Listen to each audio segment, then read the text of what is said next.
Alright, so we're on day 4 quarantine. We're still trying to eat healthy. Yeah, I'm trying. Emphasis. Today we're going to be making a chickpea curry. Yeah, so first things first, separate the chickpeas from the brine.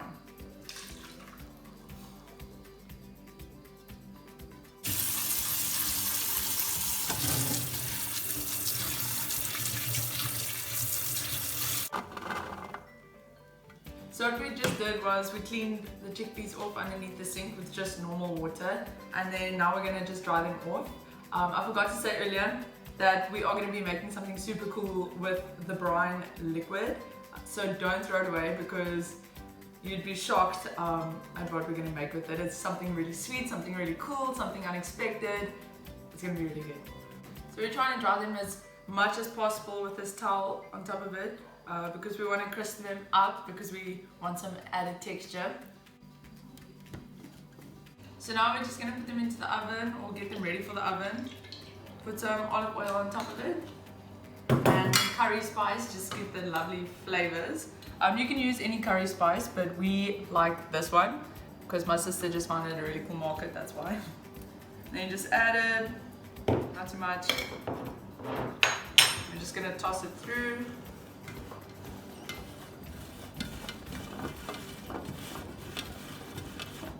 Ready for that. Yeah, we have normal size cumin, which we're just going to ground up, and as well cardamom seeds. You can put them in whole, but I prefer them not, because otherwise you're going to have to pick them out afterwards, just like the cinnamon sticks. So we just want to make our job a lot easier. So this is a pestle and mortar. If you don't have this, you can just throw it in whole, but I just prefer it this way.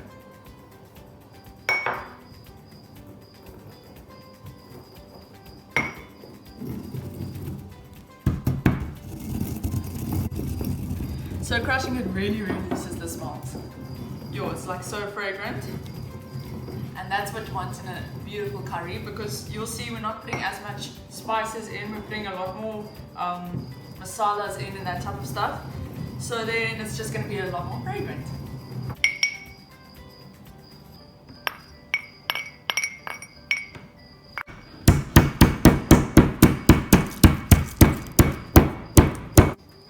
Crushing it like really brings out the fragrance, so it's going to make for a really nice, beautiful, aromatic curry. Yeah, I'm very excited. So we just finished the spices and it was enough time for the light to go off. We put the oven on 180 degrees Celsius and it's ready for the chickpeas. That's going to be in there for about 10 minutes. So we're going to be starting off with onions again as soon as the pan is hot enough. Usually you don't really add thyme in, but I'm going to be adding thyme in because I like thyme and the smell of thyme and onions. And then we're going to be adding garlic, lots of that, about 6 cloves. Oh, and that's 2 onions. And then we're going to be adding your classic curry spices. This is about 2 tablespoons of turmeric. This is the crushed up cardamom. This is the crushed up cumin. This is just whatever I found in the cupboard. When it comes to curries, you can do whatever makes your heart happy. This was just curry mix with a little bit of Durban masala that we had in the cupboard. Hence why we're not adding chili. This is ground coriander. This is that North Indian curry spice that we put on the chickpeas earlier. This is what it looks like. Again, use whatever you have. This is nutmeg. Don't put too much nutmeg in. You can rather add more later on. And this is cinnamon, which is going to add or balance out all the aromas in your curry. So now that we've explained all the spices, we're going to be testing once again, see if the pan is hot enough. Might be a little bit too hot, but hey. We're just going to constantly stir this. We don't want it to burn, just want it to soften up a little bit. And here's the thyme that I said that I would add, just because I like the aroma of thyme and onion.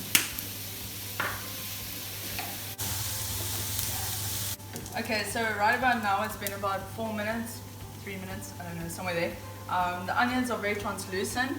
They've lost a lot of that white color, which is the perfect time to start adding the spices.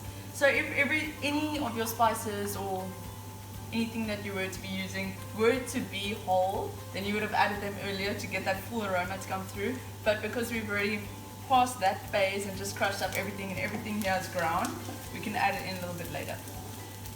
So first we're going to be adding in the turmeric. Next we have our cardamom, cumin, ground coriander, the beautiful North Indian curry spice, and then a bit of nutmeg. By bit, I really mean a bit. And then this crazy concoction.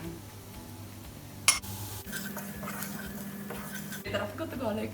Just remember to add that in as well. But I'm sure you'll remember. You can really smell all the flavors all at once, just like exploding.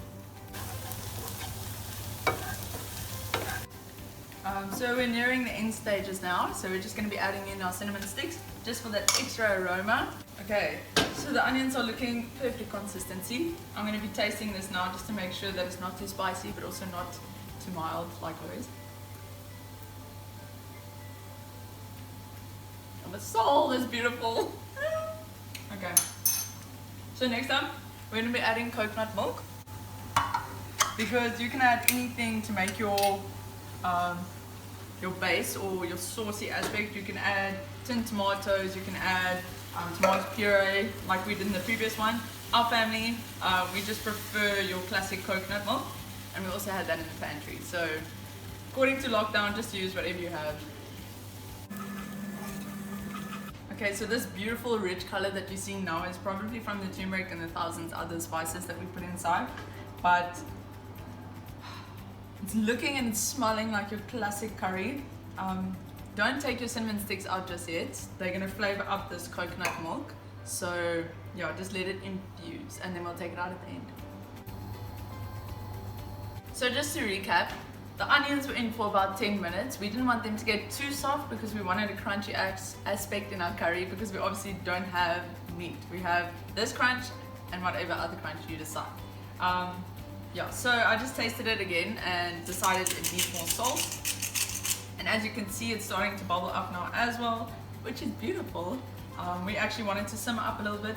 Unless you have coconut cream, then it's gonna be thick already, but this was coconut milk, so it started out watery. So we just wanted thicker consistency, basically.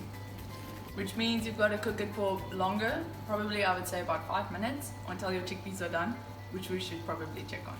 Just remember, please, that the oven is hot. Remember to use the oven glove. They are perfect.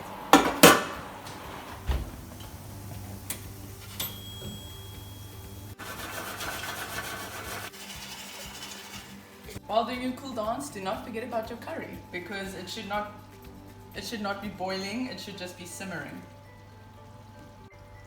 Okay, so now it's at the perfect consistency for us to put it over rice, because obviously rice still absorbs it.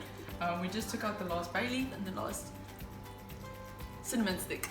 Much thicker consistency than when it started out. If you can see, you can put your spoon through it already and it splits right in half, which to me is fine, but obviously you do you. So right now I'm just going to switch it off because it's at the right consistency, and the chickpeas I'm just going to be adding straight from this beautiful tray into the curry sauce.